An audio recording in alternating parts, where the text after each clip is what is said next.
നമസ്കാരം. ക്രിക്കറ്റിന്റെ ലോകത്തേക്ക് എല്ലാവർക്കും ഹർദ്ദമായ സ്വാഗതം.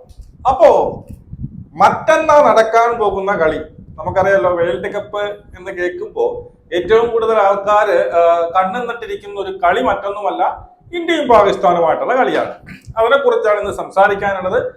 ഇന്ത്യയുടെ പ്ലേയിങ് 11-ൽ ഒരു വലിയൊരു ചേഞ്ച് വരും എന്നാണ് വാർത്തകൾ നിന്ന് സൂചിപ്പിക്കുന്നത്. നമുക്ക് ഒരു 90% വിശ്വസിക്കാം ആ ഒരു ചേഞ്ച് സംഭവിച്ചിരിക്കും എന്നുള്ളതാണ്. എന്തുകൊണ്ട്, ആരായിരിക്കും മാറുന്നത്, അതിനെ കുറിച്ചാണ് വീഡിയോ. ഇനി നമ്മുടെ വേൾഡ് കപ്പില് ഏറ്റവും വലിയൊരു അട്ടിമറി നടന്നു കഴിഞ്ഞു. നമ്മൾ ആരും പ്രതീക്ഷിക്കാത്ത ഒരു അട്ടിമറി ഇന്ന് നടന്നു കഴിഞ്ഞു. മറ്റൊന്നുമല്ല, ഓസ്ട്രേലിയ തോറ്റു. ഓസ്ട്രേലിയ എനിക്ക് 20-23 റൺസിന് എന്തോ സിംബാബ്വെ തോൽപ്പിച്ചു എന്നുള്ളതാണ്. തോൽപ്പിച്ച് മറ്റാരുമല്ല, സിംബാബ്വെ. അപ്പൊ അങ്ങനെ ഏറ്റവും വലിയൊരു അട്ടിമറി നടന്നു കഴിഞ്ഞു. സത്യം പറഞ്ഞാൽ ഓസ്ട്രേലിയ തകർന്ന് തരിപ്പണമായ ഒരു ടീം പോലെയാണ് ഇപ്പം തോന്നുന്നത്. മനസ്സിലായി. അതായത് അതുകൊണ്ട് ചുമ്മാതല്ല ഈ പറയുന്ന പാകിസ്ഥാൻ 3 കളി തുടരെ വരെ തോൽപ്പിച്ചത് എന്നുള്ളതാണ്. ഇനി നമ്മുടെ മെയിൻ അജണ്ടയിലേക്ക് വന്നു കഴിഞ്ഞാൽ, മെയിൻ സബ്ജക്റ്റിലേക്ക് വന്നു കഴിഞ്ഞാൽ, ഇന്ത്യ പാകിസ്ഥാൻ 15-ാം തീയതി ഞായറാഴ്ച 6 മണിക്ക് നടക്കും. എവിടെയാണ് നടക്കുന്നത് എന്നുള്ളതാണ്. കൊളംബോയിലാണ് നടക്കുന്നത്. കൊളംബോ, ശ്രീലങ്കയിലാണ് ഈ ഒരു കളി നടക്കുന്നത്. ഓക്കെ, ഈ കളി, ഈ ഗ്രൗണ്ട് എന്ന് പറഞ്ഞു കഴിഞ്ഞാൽ ഇന്നലെ ശ്രീലങ്കയും അയർലൻഡും തമ്മിൽ നടന്ന അതേ സെയിം ഗ്രൗണ്ടാണ് കൊളംബോയിൽ. മനസ്സിലായോ? അവിടെ സ്പിന്ന് നല്ല രീതിയിൽ ടേൺ ആവുന്ന ഒരു പിച്ചാണ്. അതിനകത്ത് അവിടെ ഇന്നലെ 16 വിക്കറ്റുകൾ മൊത്തം വീണു. അതിൽ 10 എടുത്തതും സ്പിന്നേഴ്സ് ആണ് എന്നുള്ളതാണ്. ഓക്കെ, കഴിഞ്ഞ നമ്മുടെ നബീബിയുമായിട്ടുള്ള കളിയിൽ നിന്ന് നമ്മൾ ശ്രദ്ധിച്ചാൽ മനസ്സിലാവും. അവരെ ക്യാപ്റ്റൻ, അവന്റെ പേര് എനിക്കറിയത്തില്ല, അവൻ തന്നെ 4 വിക്കറ്റുകൾ എടുത്തിട്ടുണ്ട്. ഇന്ത്യയുടെ 4 വിക്കറ്റുകൾ എടുത്തു എന്ന് മാത്രമല്ല, അവനെതിരായിട്ട് ഇന്ത്യൻ ബാറ്റ്സ്മാൻമാർക്ക് കളിക്കാൻ കുറച്ച് ബുദ്ധിമുട്ടുണ്ടായിരുന്നു. അവൻ എറിയുന്നതും ഈ പറയുന്ന സൈഡ് ആമാണ്, അല്ലെ, ഒരുമാതിരി മാമ എറിയുന്ന രീതിയിലാണ് അവൻ എറിയുന്നത്. അപ്പോ ഇവിടുത്തെ ഏറ്റവും വലിയൊരു പ്രശ്നം ഈ പറയുന്ന പാകിസ്ഥാന്റെ ഉസ്മാൻ താരിഖ് ഓക്കെ, അവര് മിസ്റ്ററി സ്പിന്നർ എന്നൊക്കെ പറയുന്ന 11, അവൻ ഓസ്ട്രേലിയക്കെതിരായിട്ടും നല്ല വിക്കറ്റ് എടുത്തു എന്നൊക്കെ പറയുന്നു. ഓക്കെ, അവനെ എങ്ങനെ ഇന്ത്യ സർവൈവ് ചെയ്യുമെന്നുള്ള ഒരു ക്വസ്റ്റ്യൻ ഇവിടെ കിടപ്പുണ്ട്. അതൊരു ക്വസ്റ്റ്യൻ തന്നെയാണ്. ഏത് ടേസ്റ്റ് ബോർഡർ ആയിക്കോട്ടെ നമുക്ക് വിഷയമേ അല്ല, ഇന്ത്യ സർവൈവ് ചെയ്യും, അടിക്കാനാണ്. പക്ഷെ സ്പിന്നറിന്റെ മുന്നിൽ ഇന്ത്യ കുറച്ചു കാലമായിട്ട് ഇന്ത്യയുടെ പിന്നീട് കാലിടറുന്നത് സ്പിന്നേഴ്സിന്റെ മുന്നിലാണ് എന്നുള്ളതും, അതുമല്ല ഈ പറയുന്ന കഴിഞ്ഞ കളി നബീബിയായിട്ടുള്ള കളിയിൽ അവിടെയുള്ള സ്പിന്നർമാരെ കളിക്കാൻ ഇന്ത്യ കുറച്ച് ബുദ്ധിമുട്ടി എന്നുള്ളതും, അതേ ആക്ഷനുള്ള 4 വിക്കറ്റാണ് അവൻ എടുത്തത്, നബീബയുടെ എടുത്തത്, അതേ ആക്ഷനുള്ള ഉസ്മാൻ താരിഖിനെ ഇന്ത്യ എങ്ങനെ നേരിടും എന്നുള്ളത് വലിയൊരു ക്വസ്റ്റ്യൻ ആണ്. നടക്കാൻ പോകുന്നത് എവിടെയാണ്? ഈ പറയുന്ന കൊളംബോയിലാണ് കളി നടക്കാൻ പോകുന്നത്. അപ്പോ ഇന്ത്യയുടെ കേസിൽ നോക്കി ഇന്ത്യക്ക് 2 സ്പിന്നറേ ഉള്ളൂ എന്നുള്ളത്. ഇപ്പൊ നിലവില് കളിക്കാൻ വേണ്ടി ഇറങ്ങുന്നത് 2 സ്പിന്നറാണ്. ആരൊക്കെയാണ്? ഈ പറയുന്ന വരുൺ ചക്രവർത്തിയും നമ്മുടെ വൈസ് ക്യാപ്റ്റൻ അക്സർ പട്ടേൽ. ഇവരാണ് നമുക്ക് യഥാർത്ഥത്തിൽ സ്പിന്നേഴ്സ് എന്ന് പറയാവുന്ന 2 പേരേ ഉള്ളൂ. പക്ഷെ പാകിസ്ഥാനിൽ നിലവിൽ സത്യം പറഞ്ഞാൽ 5 സ്പിന്നേഴ്സ് ഉണ്ട്. 5 പേര് ഒരുവിധം നല്ല രീതിയിൽ എറിയുന്ന 5 സ്പിന്നേഴ്സ് ഉണ്ട്. അപ്പോൾ കൊളംബോയിലാണ് കളി. ഒന്നാമത് ശ്രീലങ്ക പിച്ചുകൾ മൊത്തത്തിലും ഈ പറയുന്ന സ്പിന്നിനെ ഭയങ്കരമായിട്ട് അനുകൂലിക്കുന്ന പിച്ചുകളാണ്. കൊളംബോയിൽ കഴിഞ്ഞ കളി നമ്മൾ കണ്ടു, നല്ല രീതിയിൽ ടേണും ആവുന്നുണ്ട് എന്നുള്ളതാണ്. അപ്പോൾ ഇന്ത്യൻ പിന്നീട് പ്ലേയിങ് 11-ൽ ഒരു സ്പിന്നേഴ്സിനെ അധികം വേണ്ടേ എന്നുള്ളത് വളരെ വളരെ വാലിഡ് ആയിട്ടുള്ള ക്വസ്റ്റ്യൻ. കാരണം ഇപ്പൊ തന്നെ സോഷ്യൽ മീഡിയയിൽ മൊത്തം ഈ പറയുന്ന പാകിസ്ഥാൻ കാലമെന്ന് പറഞ്ഞാൽ എനിക്ക് എന്തൊക്കെ സംഭവിച്ചാലും കുഴപ്പമില്ല, വേൾഡ് കപ്പ് ഇനി തോറ്റാലും കുഴപ്പമില്ല, ഇനി അങ്ങോട്ടുള്ള കളി മൊത്തം തോറ്റാലും കുഴപ്പമില്ല, ഈ പാകിസ്ഥാൻ ഈ കളി ജയിക്കണം, പാകിസ്ഥാൻ ഈ കളി ജയിച്ച് ഇന്ത്യ കരയുന്നത് കാണണം എന്ന് അവരിപ്പം സോഷ്യൽ മീഡിയ മൊത്തം ഇതാണ്. പാകിസ്ഥാൻ കബഡി നിരത്തിയത് മറ്റേത് നടത്തിയും മറ്റേ ബൈബിളല്ലോ മറ്റേ ഖുറാനൊക്കെ തുറന്നു വെച്ചിട്ട് ഇന്ത്യ തന്നെ പിന്നെ തോക്കുമെന്ന് പറഞ്ഞുകൊണ്ടുള്ള സംഭവം എല്ലാ കളിക്കും മുമ്പേയും ഈ പറയുന്ന ഇവന്മാരിങ്ങനെ പറയും. മറ്റൊന്നുമല്ല, ഇന്ത്യ തോക്കും, ഇന്ത്യ പിന്നെ അടിച്ചിടും, പിന്നെ പാകിസ്ഥാൻ പിന്നെ 300 റണ്ണിന്റെ വ്യത്യാസത്തിൽ ജയിച്ചു, പിന്നീട് സൂര്യകുമാർ യാദവ് ഡക്കായി, അഭിഷേക് ശർമ്മ ഡക്കായി, ഇഷാൻ കിഷൻ ഡക്കായി, ഇന്ത്യ 100-ൽ ഔട്ട് എന്നൊക്കെ ചിന്തിക്കും. കുറച്ച് കഴിയുമ്പോഴാണ് മനസ്സിലാവുന്നത് ഇത് സ്വപ്നമാണ് എന്ന് മനസ്സിലാക്കുമ്പോൾ ഇതെല്ലാ വർഷവും ഉള്ളതാണ്. അപ്പൊ ഈ വർഷം ഇങ്ങനെ സോഷ്യൽ മീഡിയ കത്തുന്നുണ്ട്. അപ്പൊ ആ ഒരു മോഹങ്ങളൊക്കെ അവിടെ നിൽക്കട്ടെ. ഞാൻ പറയുന്നു, ഇതൊരു കളിയാണ്. 99.9% ഇന്ത്യ തന്നെ ജയിക്കുന്ന ഒരു മാറ്റമില്ല. ഇന്ത്യയുടെ 7 അയലത്ത് വരാനുള്ള ഒരു കേൾപ്പുമാർക്കില്ല എന്നുള്ളതാണ് സത്യം. പക്ഷെ ഇത് ക്രിക്കറ്റ് ആണ് എന്നുള്ളത് കൊണ്ട് അന്നത്തെ ദിവസം മനസ്സിലായി, ആരെ വേണം തോൽപ്പിക്കാൻ പറ്റുന്ന ഒരു കളിയാണ് ക്രിക്കറ്റ്. മനസ്സിലായി, ഫുട്ബോൾ പോലെയൊന്നുമല്ല. ഫുട്ബോൾ ഒരു കിടിലൻ ടീമാണ്, അത് കിടിലൻ ടീം തന്നെയാണ്. അട്ടിമറികൾ വളരെ കുറച്ച് മാത്രമേ സംഭവിച്ചു. പക്ഷേ ക്രിക്കറ്റിൽ അന്നത്തെ ദിവസം പലതും സംഭവിക്കാം. അത് പാകിസ്ഥാൻ വേണമെങ്കിൽ ജയിക്കാം എന്നുള്ളതാണ്.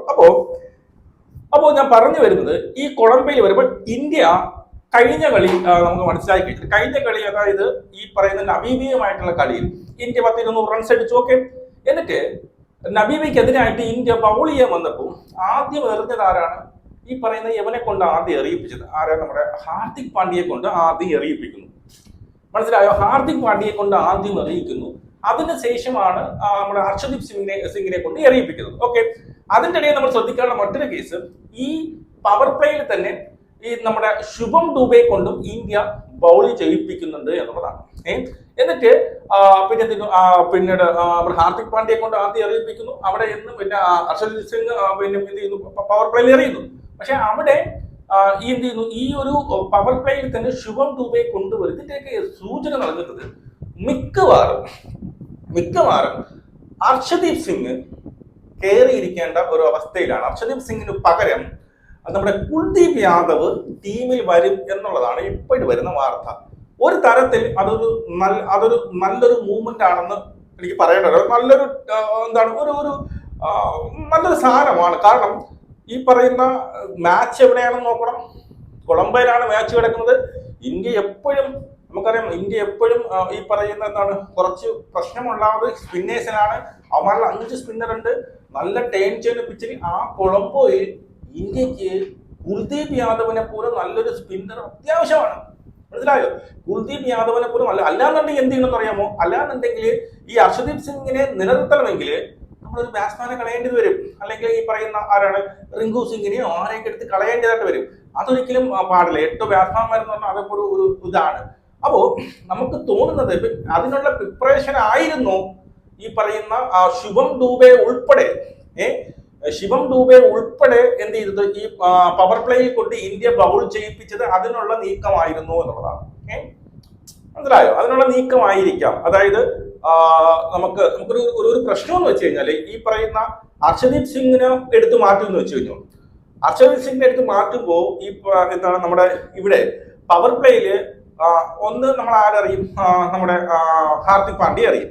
രണ്ടാമത് എറിയും എന്നുള്ളതാണ്. അവിടെ വേണമെങ്കിൽ നമുക്ക് ബുംറയെ കൊണ്ട് എറിയിപ്പിച്ചു കഴിഞ്ഞാൽ ബുംറയുടെ ഓവർ അങ്ങ് തീരും. മനസ്സിലായോ? ബുംറയുടെ 4 ഓവർ അവസാനം ഡെത്ത് ഓവറുകളിലോ അല്ലെങ്കിൽ മിഡിലൊക്കെ കൊണ്ട് തെറിയിച്ചു കഴിഞ്ഞാൽ ഒരു റൺ ചേസൊക്കെ വരുമ്പോൾ അവന്മാരെ പടപട തള്ളിയിടാൻ അവർക്ക് ഒരു പേടി ഉണ്ടാവും.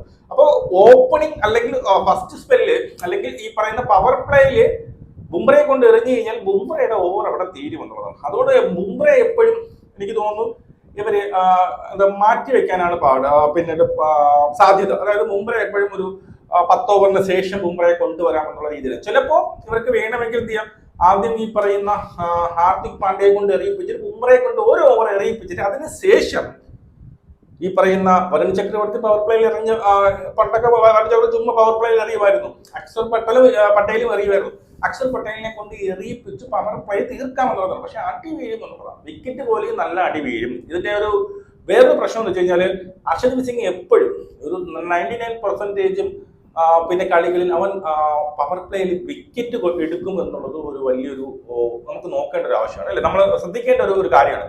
അവൻ എല്ലാ കളിയിലും പവർ പ്ലേയിൽ വിക്കറ്റ് എടുക്കും എന്നുള്ളതാണ്. പ്രത്യേകിച്ച് പാകിസ്ഥാന്റെ കളിയിൽ എപ്പോഴും വിക്കറ്റും കൊണ്ടുവരും. അപ്പൊ അവനെ മാറ്റുമ്പോൾ ഒരു വിക്കറ്റ് ടേക്കർ ബൗളർ നഷ്ടമാകുന്നു എന്നുള്ളത് അവിടെ ഒരു സംഭവമാണ്.